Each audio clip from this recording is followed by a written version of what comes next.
Oh boy, oh god, oh fuck, it's the video. It's gonna make a lot of people either subscribe or unsubscribe. Here we go. Welcome to A Random Does Music, where today we're gonna be taking a look at what is supposedly the most controversial album of 2021, and it's a Day to Remember's 7th studio album, You're Welcome. The Day to Remember formed back in 2005, and ever since they've been not only fusing pop punk and metalcore, but also taking the genres to stages that they normally wouldn't be on. A couple years ago, they were called one of the best live bands around at the time, and even back in 2017, they were right next to pop punk heavyweights Blink-182, and another big name in the scene, All Time Low, on a tour that swept the entire US. The band has been around for the Warped Tours, the Mayhem Festivals, all the loaded all-star tours, everything from A to Z in the scene. If there's one thing above all else that the band brings to the table, it's adaptability and the ability to bring in a lot of different people from different audiences and different sides of things. Whether it be absolutely ripping tracks like Second Sucks or Mr. Highway's Thinking About the End, or more toned down emotional spots like End of Me or If It Means a Lot to You, the Day to Remember's got it all. A lot of fans seem to think that their last real good album was 2013's Common Courtesy, and they kind of dismissed Bad Vibrations, which came out in 2016, I believe. But for me, this was one of my most anticipated releases of the year. I had a place like right next to Beartooth and Victims, and those reviews are already on the channel. You already know how I feel about those albums. I fucking love those albums to death. And with the announcement, or rather lack of announcement, for the album, I really went through a roller coaster of emotions as things kicked off. I mentioned how Bad Vibrations came out in 2016. The first new music, although it's not part of this album, I just want to talk about it for a quick second, came 3 years later in the form of a collaboration with EDM artist Marshmello. The track called Rescue Me drew a lot of ire from fans and non-fans alike. You know, fans of Marshmello saying, hey, who the fuck are these guys? It's just the singer singing, just call it Marshmello featuring Jeremy McKinnon. Who the fuck is Jamie? And then there were fans of the band who just said, hey, we want new stuff. We don't want you to team up with a random mask guy. Of course, this made a lot of fans worried for the future and made them think to themselves, okay, as a Day to Remember finally lost it. They finally just said, you know what, fuck it. We're toned down now, we're soft. What's going to come next? And what came next was the single Degenerates in 2019? No, not 2019, 2020, I believe. My bad. And it looks like the end of 2019 is where it came. This song had a little more of pop punk leaning compared to some of their more older music. Again, Common Courtesy, coming up a lot in conversations and comparisons. Although a lot of people complained because Degenerates had more of a radio-friendly vibe, more of a general audience kind of attraction thing going on, whereas a lot of people were really hoping for an instant, heavy bang or something to immediately catch the ears of old fans reeling back in for the album. But this wasn't quite what a lot of people were expecting. While it wasn't as overly abrasive as a lot of their work, a lot of people seem to dismiss it as, oh, this isn't a Day to Remember song, this isn't it at all. Which couldn't be more far off. This song is basically another version of like songs like City of Ocala, Better Off This Way. It's got the chuggy guitars, it's got the drum fills, it's got the sarcasm laden lyrics, it's got everything you want from a Day to Remember track. So I was really confused when everybody was saying like, oh, this isn't Jeremy McKinnon and the Boys, what's this garbage? Albeit the song had, again, a little more of a mainstream touch, a little more of a radio friendliness, something to kind of get more plays into a general audience, which again, seems to kind of be the overall plan for this album, was that they wanted to reach more people, not so much for the old fans, for the classic fans, but trying to bring new fans in while trying to appeal to as many audiences and groups at once. But like I said, this isn't a Day to Remember song. It's got all the pop punk feelings to it. Again, it feels like a perfect lead single for You're Welcome, which at the time didn't really have set in stone release date or anything. Well, it did eventually, but things, But I mean, come on, it had everything. It even had a crowd-ready chant ready to go right before a little mini breakdown. Say it with me now. It's gonna hit like a brick. It's 10:21 p.m. right now. I can't really yell. I'm sorry. Following singles later on, we got a track that had a little more of a metalcore touch with Resentment. The song kicks right in with a more welcome instrumental, something that definitely sounds more friendly to a lot more people, and more people from the OG A Day to Remember fans. Like, things are pretty steady going up. There's a slow, fast change up happening in the introduction and the first verse, and it leads right into a focused attack on the chorus. It's just a slow burn, which really goes hand in hand with the music video they got going on right now, and the post-chorus, call-outs, resentment, it really just pulls things together. It makes everything sound not only in unison, but everything sound pretty clean as well. Now, fans of A Day to Remember and people who weren't fans of the band but are more so metalcore fans, call this song soft, call every part of the song soft, which I don't really get. Like, softer, sure, but just calling it outright soft, I don't understand that. Like, people even call it the breakdown. It was like, Again, I can't really scream because it's like 10 p.m. So pretend I'm screaming, I got the zip on my shoulder. Sorry. And it even gets like a call out, welcome to the Eye of the Tiger, and then it breaks straight down. People were calling the song soft and saying that it had no spice to it. It's like it degenerates in a way that it is trying to adapt to more of an audience here, but it is still staying core to the A Day to Remember sound. That's what You're Welcome thus far at this point was still doing. Soft or heavy, impactful or slow burn, it seemed like a lot of people's general reaction to this album and general statement regarding it was, oh, this doesn't sound like Homesick, this isn't Common Courtesy. I don't want it. I do understand wanting a band to make consistent material that sounds pretty similar to the album that just came out, material that you can put next to each other in a playlist, and it all coexists without any real friction outside of an occasional acoustic or soft track, but people want the same thing over and over. Sometimes the band's got to branch out, sometimes the band's got to change it up a little bit. Jeremy McKinnon and the rest of A Day to Remember have proved time and time again that they can pretty much take any aspect of rock, whether it be harder aspects like metalcore, post-hardcore, featured in their early stuff like For Those Who Have Heart, or even like in more recent efforts like Bad Vibrations and So Far in this album. They can take softer parts of it and they can take things that aren't as heavy and still make it work to a really great degree. These aren't bad songs by any means, it's just not what people expected, and while I get, as a reviewer, I'm supposed to be impartial and take a lot of people, I'm using that term a lot, goodness gracious.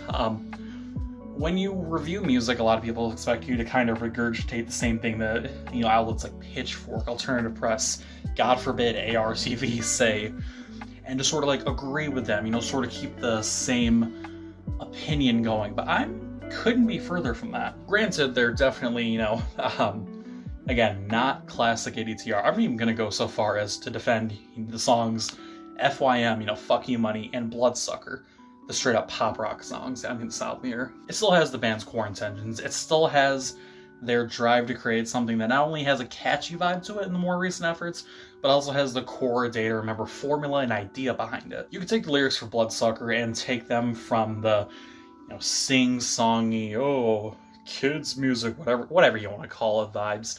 You can switch that around. You can make it into screamed lyrics, and it would still sound good.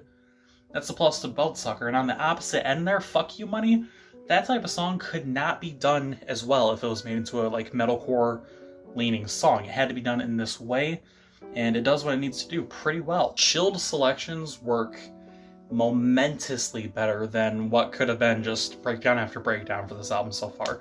Bloodsucker could not have been good if it was just the same over and over again.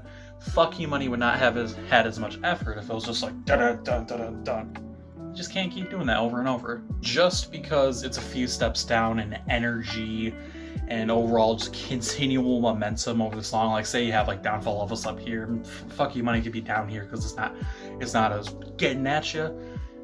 These are songs that people still make the case for the worst songs of the band's career. It just could be further from the truth. I kept talking about how these songs still sound like core Day to Remember songs. Let's pretend you haven't listened to the song. I think this one's from Bloodsucker. Sorry, I'm reading my notes. It's late at night. I'm spent.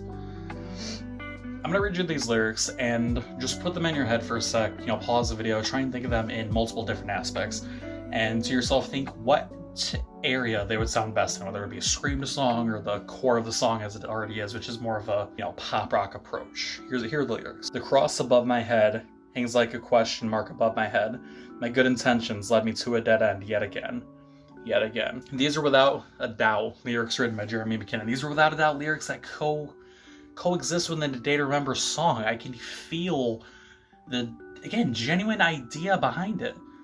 This isn't words are hard. Again and again, people say this isn't a Day to Remember. This is Jeremy McKinnon and his boys making a pop project. This is a Day to Remember. You're Welcome is a Day to Remember. I don't know how much more I have to hammer that point in. Just because it's not angry, just because it's not in your face and choking you out in the middle of a bit, doesn't that mean it's not emotional. There's plenty of emotional moments on this album. Take the song Only Money. It's the track off the album that really tugs at your heartstrings the most. There's a brutally honest depiction here of losing someone, living with regret, realizing that, you know, you lost some family, you lost some friends. It was only money. You could have gotten that back. You can't bring back connections. You can't bring back people. I think all of us can agree that there is someone in our lives from the past, or maybe recently, that we wish we could talk to again, that we wish we could reconnect with, you know, maybe try and fix things. That's what the song really describes. It's the equivalent here of End of Me. It's the If It Means a Lot to You. It's the slowed down, Day to Remember is gonna make you sad song. But, you know, I've talked a lot about differences here. What does a Day to Remember do to actually bring definite, unquestionable ADTR vibes? Well, there's 2 songs on here that you can put on any Day to Remember album, and it would work. There's 2 songs called Viva La Mexico and Last Chance to Dance, Bad Friend. Let's talk about Mexico first. You need a party song, you need a feel-good song, you need a song to belt out with your friends as you're driving down the interstate going 80 miles per hour, passing sedans, flipping off Subarus. Welcome to the song Viva La Mexico. It's the way to go if you want a head-bobbing beat and a chorus that's just begging to be yelled out of the driver's side window. I think it's safe to say that I'm using comparisons a lot here. That's the best way, in my opinion, to really convey the energies here without just straight up playing clips of the song, which I can't do because YouTube will fuck my ass. And with a band like A Day to Remember with such an extensive catalog, it's also just the easiest way to, again, just convey the ideas without just blatantly reading off the lyrics, without just blatantly describing the music over and over again. Viva La Mexico is a welcome addition to the pop-punk anthology for this side of the band, as well as a song that I wouldn't be surprised if you went on Spotify, you looked at a band, or a playlist like, oh god, well, I'm a poser, I can't even think of any Spotify pop-punk playlists. Pop-punk forever? Is that a thing, or is that just emo forever? Well, it's there. That wasn't a strong point at all. Let's move on. But yeah, Viva La Mexico just gives you a feeling that wells up inside of you. Really just makes you want to explode, take action, grab a friend close, slap them around a little bit, have a good time. It's just like right back at it again. And other songs that just talk about, you know, these are my friends, these are my boys, having a good time. I know what you're thinking though. You're watching this video, you kind of like sitting here like, come on, is there a heavy song in here? Is there a song on here that's actually got some beef to it? Is there a song in here that makes me do the face? You know, that face. There is. You are goddamn right there is. Last Chance to Dance, Bad Friend is without a doubt the heavy song here on this album. You don't get as many heavy songs in here. You don't get as many songs that are just, you know, in your face, grabbing you by the back of the neck and just throwing you face first into the pavement. But this is what that song is. It actually comes pretty early on in the album, and I think it serves as a pretty good hook to pull people back in who might listen to the first couple tracks and be like, I don't know, man. I don't know if this is the album for me. This is what brings you back in. This is what tells you, you know, you're safe here. You're safe with the Day to Remember. This is the track I kept going back to out of the entire album, because not gonna lie, a part of me wanted to have A Day to Remember too, and I got it with this song here. I could go on and describe a song and talk about, oh, you know, the first verse really connected well into the chorus, but this is one of those songs you just gotta go listen to. You know, as a reviewer, as a fan of the band, as a music enjoyer in general, I can only say that you can only purely enjoy the song and purely get a lot out of the song if you go and listen to it yourself. This is a song that made me want to go and defend this album, just like the scene constantly defends not only the genres we hold dear, but artists that have a lot of people say an artist fell off, or no, this artist isn't any good anymore. There's people right there on the front lines saying, no, this is our band, these are our boys, they still belong to the family. This is the case that Day to Remember's making to say that they're still a part of our family. There was not a single point in the song where I could ignore the urge to just like, you know, ball my fists up, cock my head back, bring it back down. And yeah, there's a breakdown too. It only lasts about 15 seconds and it comes in the end. But this breakdown is the type of thing to make you just like, just fucking... I'm ready to get absolutely floored and just slammed onto the ground at a concert when I see these guys live to this song. Like I said in the beginning, A Day to Remember is about adapting. A Day to Remember is about showing the world what they can do in any genre, to any expectation, in any environment. The band is unstoppable. They're going to keep doing what they've been doing for years. They're going to have a great time doing it. People are going to come out to the shows and they're going to keep producing quality albums like they always have, even if it's not common courtesy to. Truly, I would even call You're Welcome an introduction album for people who want to get into the band. Hey, you want some heavy stuff? Last Chance to Dance. Hey, you usually listen to Radio Rock and you don't know what to do? Here, everything we need, right here. Hey, you only listen to electronic music? I mean, it's not on the album, but have Rescue Me, I guess. This is still the same group of guys who are fighting for their spot on this main stage. These are still the same guys from Florida who told the world, nah, you're gonna listen to us and we're gonna do our fucking thing and we're gonna make it big.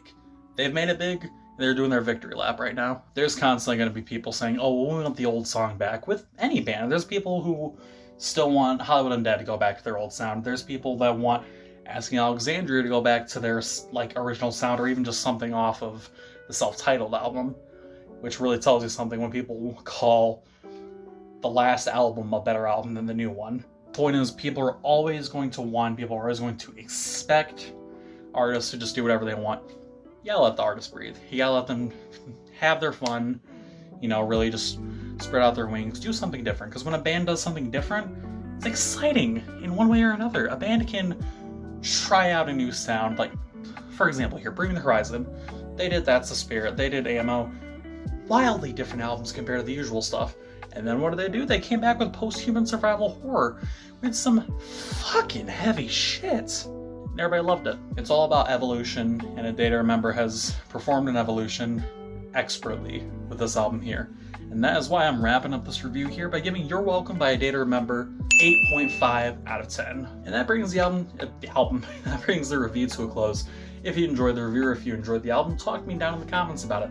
Let me know what you thought about my opinions here. You know, opinions, everybody's got them. Tell me I'm wrong. Tell me I'm right. Tell me what you disagree with. Tell me what you think the band could have done better. Hell, tell me what you think I could have done better with this review. For example, the ring light. I could have done a lot better with that, but it's 10 p.m. and I'm on a short time constraints.